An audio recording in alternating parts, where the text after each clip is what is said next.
Recovery Daily Podcast. I'm your host, Rachel Abassi. I'm a grateful recovering alcoholic and stroke survivor, and I have missed you. I have totally missed you. And I was dying to record today, so instead of going to my second sobriety meeting, I decided I was going to record instead. Lots going on, and I've definitely had the anxiety symptoms kicking in over the past couple weeks, and I guess I can share now. So, now that it's over, Bailey had gotten in a minor car accident, and because the car was not worth much, it's my old car. It was totaled, and so over the past couple weeks, we've been in this, the process of getting that, dealing with insurance, getting all of that situated with the old car, and then needing to buy a new car and being able to have transportation during that time. Maybe it's been 3 weeks. I don't know, but it has been so stressful for me. And I haven't really shared about it because I don't know, I felt uncomfortable talking about Bailey's business. But now that everything is situated and yesterday she bought her brand new car, and well, it's not a brand new to her, her new to her used car. And it's exactly what she wanted. It is a brown Buick Encore. And it's exactly what she was looking for. And so she's overly, overjoyed. And so I'm happy about that. But I wanted to share that during the time, so on Thanksgiving Day, my family went up to the clubhouse of this new neighborhood that we live in, and they had a Thanksgiving buffet, and it was just wonderful. We had a stunning view looking out at the lake, and the food was just a chef's version of Thanksgiving. It was absolutely phenomenal, and it was lovely. But during that time, I guess in the back of my mind, I didn't realize it so much, but at the time, I had this nagging, um, uh, focus on the dealing with the cars and her getting a new car and insurance and money and all of these things. And so it was just sitting in my craw, as my old college roommate used to say. So I ate, I had some coffee in the morning, I had some Coca-Cola at the Thanksgiving meal. And then when we went home, I started drinking another Coca-Cola. Usually on holidays, I allow myself to have as many Coca-Colas as I want. Um, but I started having the heart palpitations. And I used to have this when I would have like an anxiety attack back when I was drinking. And and I felt back then like I was gonna die. That's what it felt like. Like I seriously thought that there was something medically wrong with me that was gonna put me in the hospital, or that I was gonna have a heart attack. Today I know that it's a symptom of stress.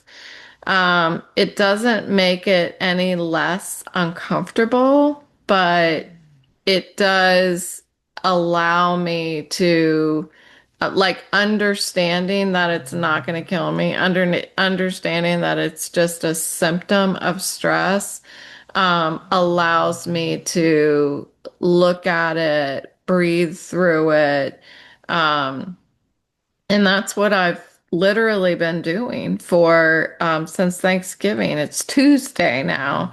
So it's been a long few days, just taking deep breaths and having my self-talk that reminds me, you're okay right now. If you remember me talking about in early sobriety, comparing one day at a time and 1 minute at a time to running a 5K, and how I used to run several 5Ks a week on my own. I wasn't joining a bunch of races on my own. That was my running practice. And in training to do so, I recognized, like, in those times that I was on this stretch and I couldn't, I felt like I couldn't take another step. I started to tell myself, you're okay right now. You're okay right now. With each step, you're okay right now. And it allowed me to take that next step. And that's what I was doing with the heart palpitations and the anxiety. And I think it's a great example of it, and it's important for me to share that life still happens, and these anxiety symptoms that I've had for the majority of my life, they're still there, but I understand them. Um, and I'm not afraid of them. That's so important. I'm able to do the inner work and the outer work, meaning the breathing. I mean, I know that's inner, but what I think of as inner and outer is the emotional work and the physical work, to subside that stuff. So one thing that helped a lot was going to my in-person sobriety meeting last night.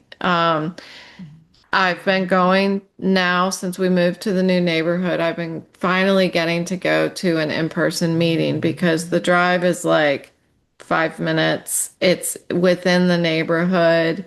And so it doesn't trigger my symptoms so much. So I can sit inside this meeting in the church with, I have my hat on and my glasses on, and I just don't look around, but I'm there. I'm present. And what I felt when I walked in that room was just this peace. And I'm purposely using the word peace because when I sat down and the topic came up, the topic that was suggested was serenity versus tranquility. So, what is that? What's the difference between the two? And what I knew when I sat down. So it's interesting that that was the topic. That's the kind of thing that only happens in sobriety, but it's what I felt when I walked in there. But which one did I feel? Did I feel serenity or did I feel tranquility? And I would venture to say that maybe I felt a little bit of both. Yeah, I would say I felt a little bit of both, um, as a result of being around people just like me. Again, this morning in my meeting, there was a lot of vulnerability, and I heard someone say, I don't have to be strong here. That what I heard is they get to be themselves. They get to not try to put a costume on, and they get to share their fears in there.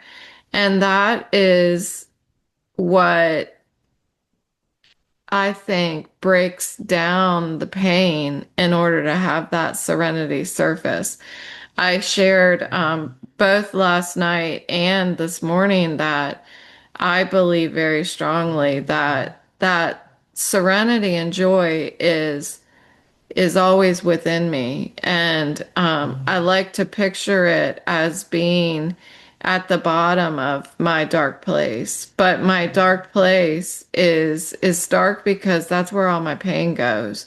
And if I can work the steps and go to meetings and talk to my psychiatrist and talk to a sponsor, it starts to pull that pain out of my dark place and allow the joy and serenity to surface. So, so when this question was posed last night about what's the difference between serenity and tranquility, what I shared was that tranquility seems to be, for me, um, it's a place where I can go. Tranquility is something that I can be given if I put my body in a certain place that's calm, quiet, orderly, and still. It's the environment that creates tranquility. Serenity, for me, is something that is born inside of me. Even when the world around me, when the environment around me is not tranquil, um, I can still have serenity within. It's the calm that is within me. Um, in early recovery, I recognized serenity as the first time that I recognized that I was feeling serenity. It stopped me in my tracks. And I thought, this is what it feels like. This is it. Like I saw on the wall when, in my meetings, it said, you will know serenity. I think that's one of the promises. And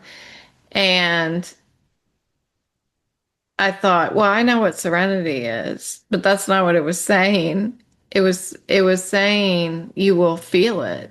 You will know what it feels like. Not what the definition is, but what it feels like. And I remember the moment that I felt it for the first time. And what it felt like for me was that nothing was wrong. I thought in this very moment in time, nothing is wrong.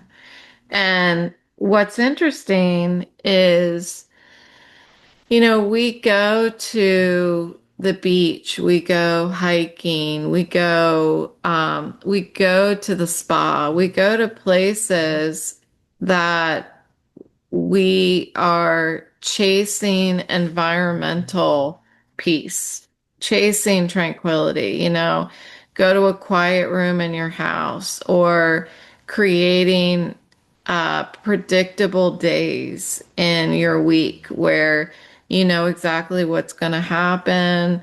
Everything's orderly. It's habit. That's why we're creatures of habit. Putting myself in controlled situations so that I can feel that tranquility.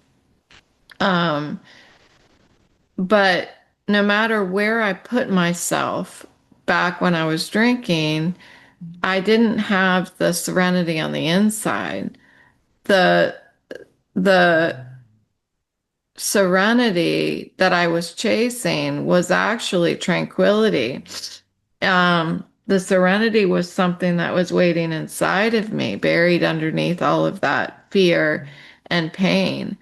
But what I didn't know is that it was always there.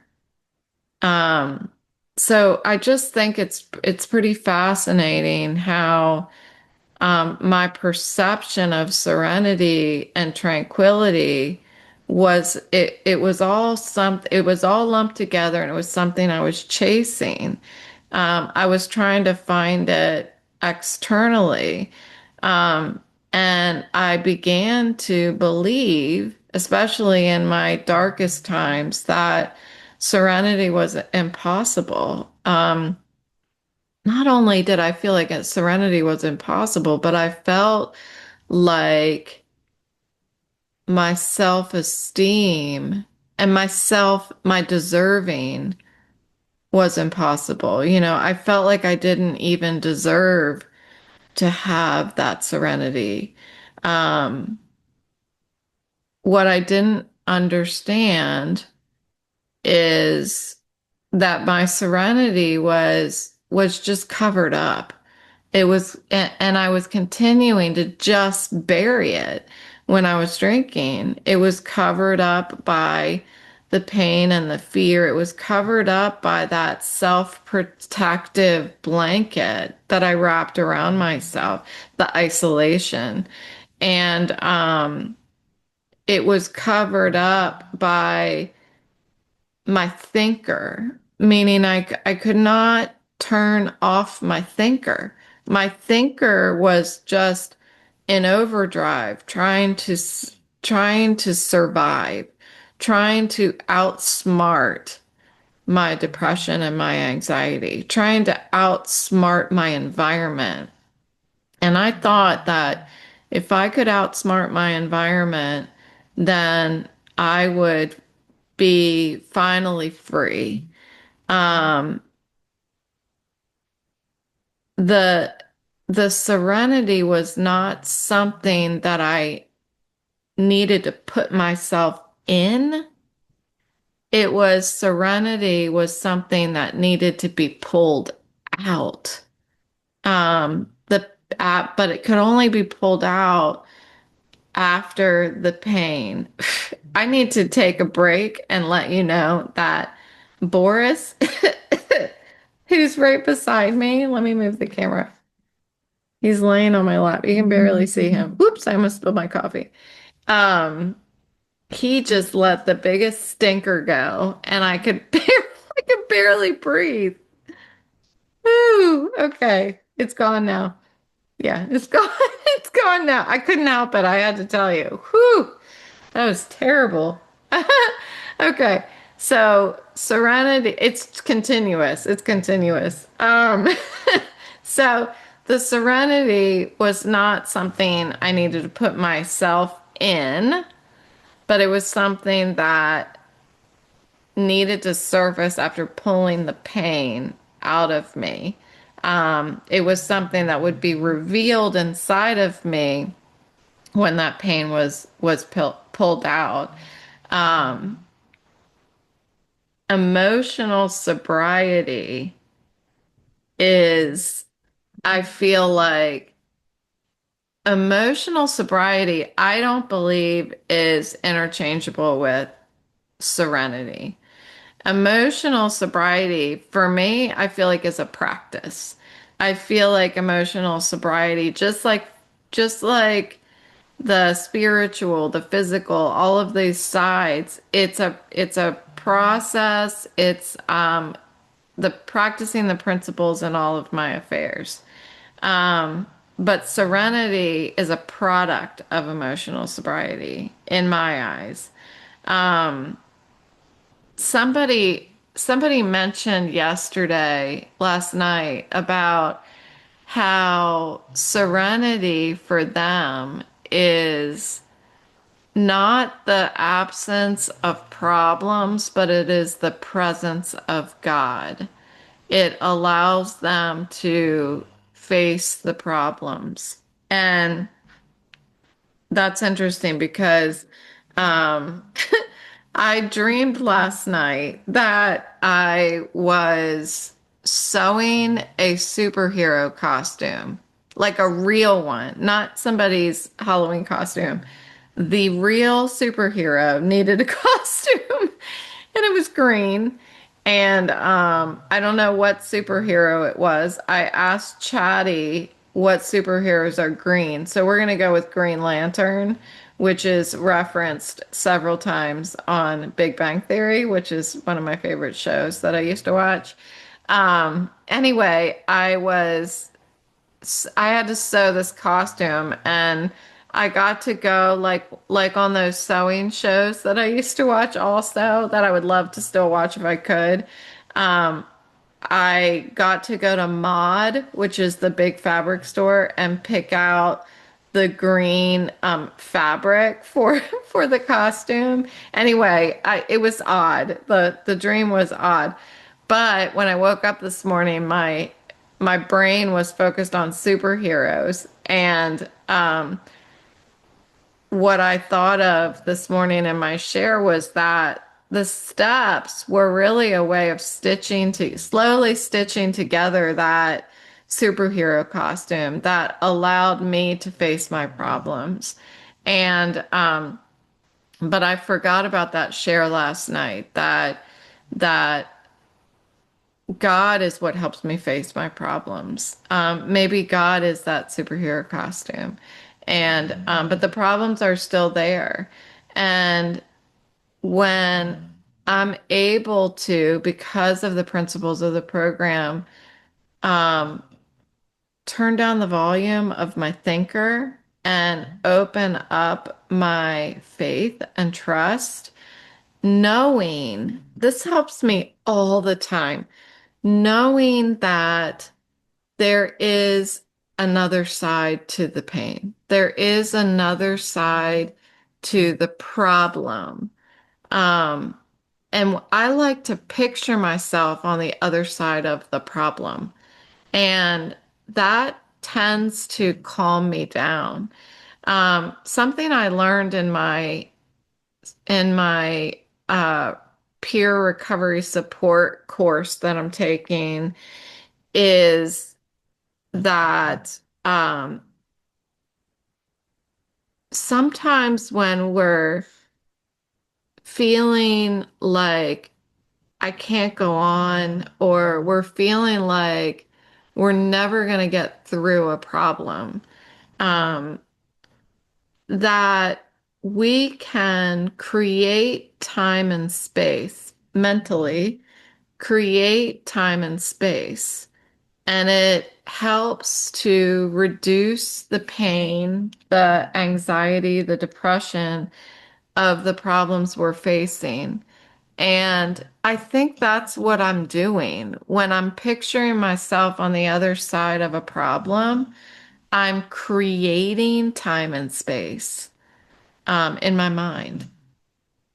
When I'm thinking about a problem that's in front of me, all I'm able to see is the problem and the space that the problem exists in.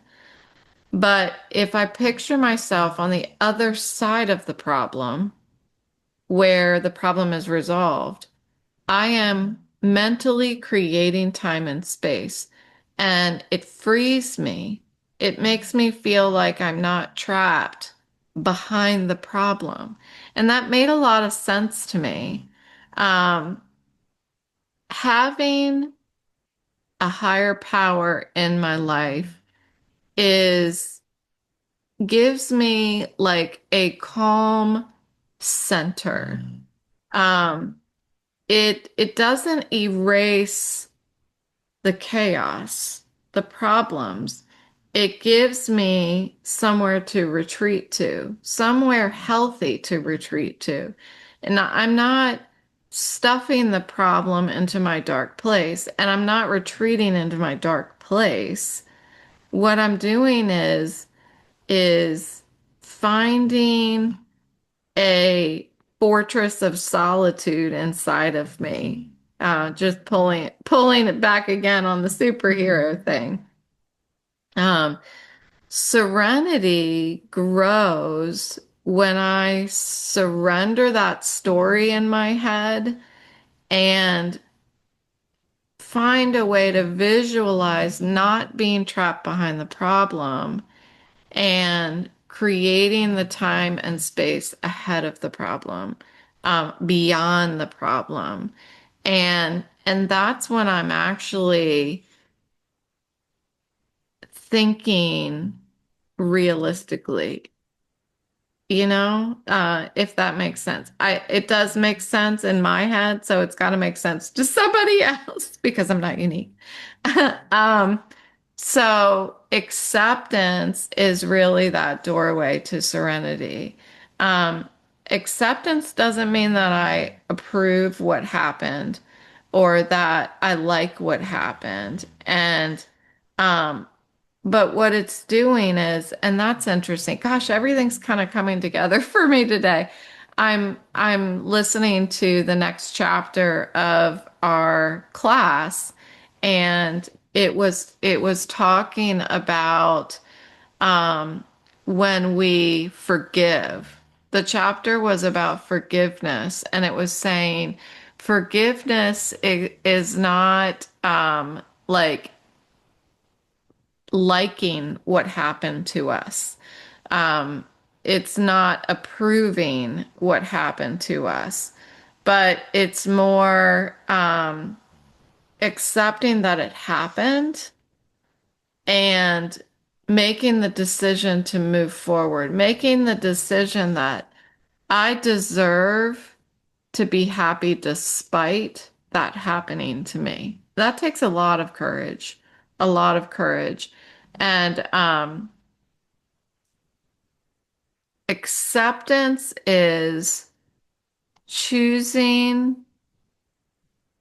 to stay present. Acceptance is choosing to stay present instead of resisting time, resisting time moving forward for me and in my life. I stopped fighting what was and arrive at what is so that I can take another step forward. Um, the courage to accept life um, as it is allows me to plant seeds to allow new things to grow. You know, it's like walking up to my garden and being like, okay, I'm here now. I'm finally here. I'm done pulling weeds. And now I'm here standing in front of my garden. I'm going to drop some seeds and let's see where serenity grows, where my future, my ability to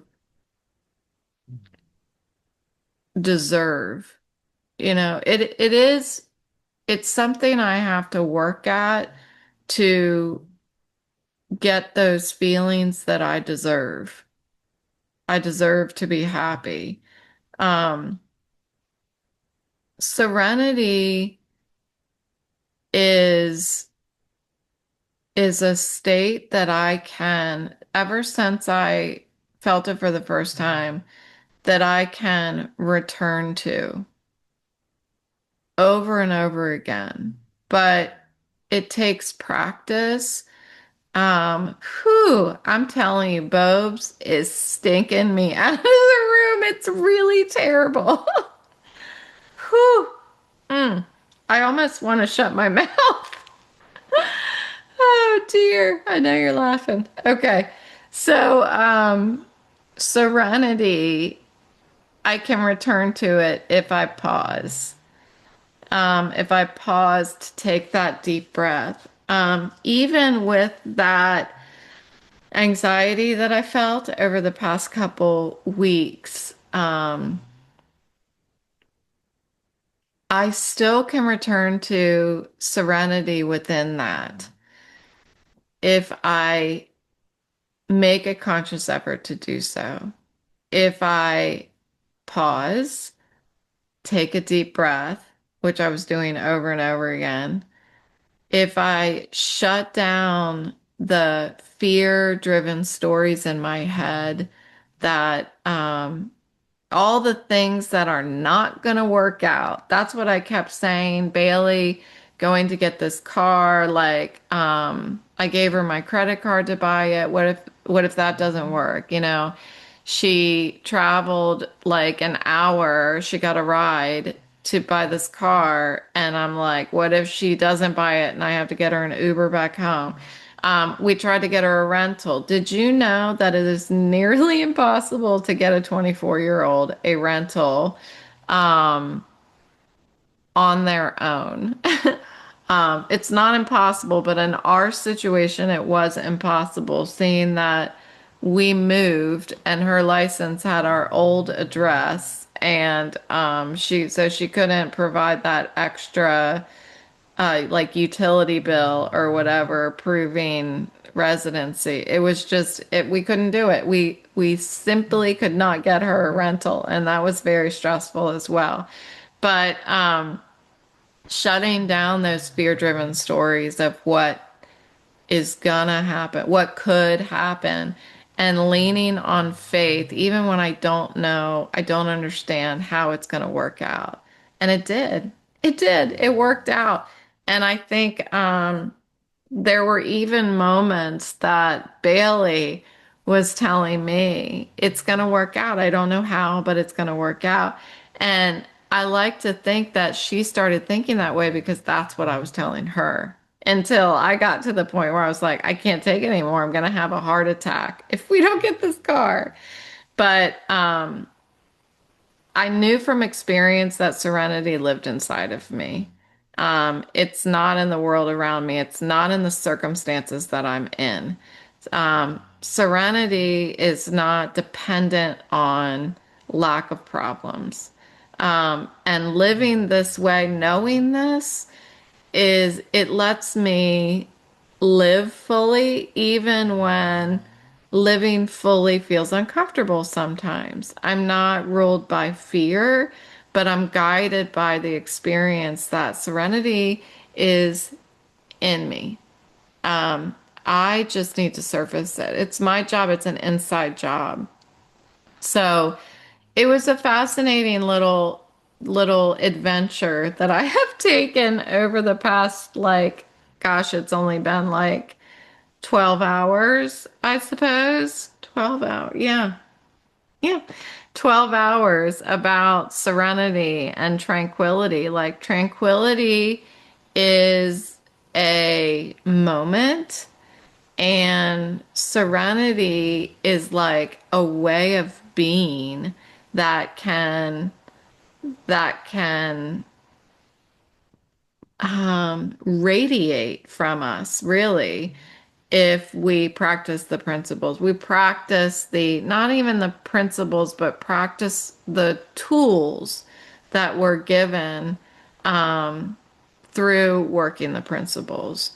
And that, along with having some sort of faith in a higher power, has been really helpful for me.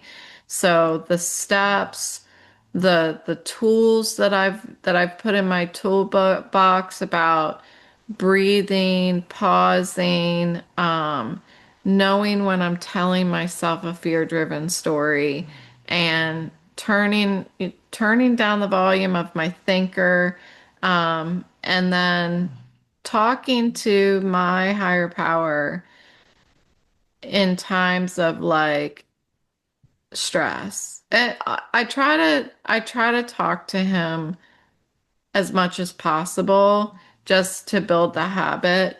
But there are times that I just stop and I say, this is what's in my heart. If you remember, those of you who are longtime listeners, that's what my sister taught me. I guess it was this year. This is what's in my heart. And that helps me so much. I love it. I love to be able to do that because, as you remember, I used to just be all about gratitude and never felt like I could ask for anything when I was praying. And now I just get to say, this is what's in my heart. This is what I'm hoping happens, and then I've learned that serenity is not something that's out there, something that I need to seek out there. It's born inside of me and it's revealed through acceptance, faith, and the willingness to let go. So that's all I've got today. Thanks so much for joining me. And I'm still chugging away on my class, and I'm looking forward to getting back to our regularly scheduled program. But until then, so we've got a couple more weeks. Until then, I'm just going to try my best to record whenever I have availability. And it's really funny. I was dying to record today. So that's what I've done. I'll figure out how to post it at some point today, but I've got lots of time now since it's only 8:40. So that's it. I hope you have a great day, and I will talk to you when I talk to you.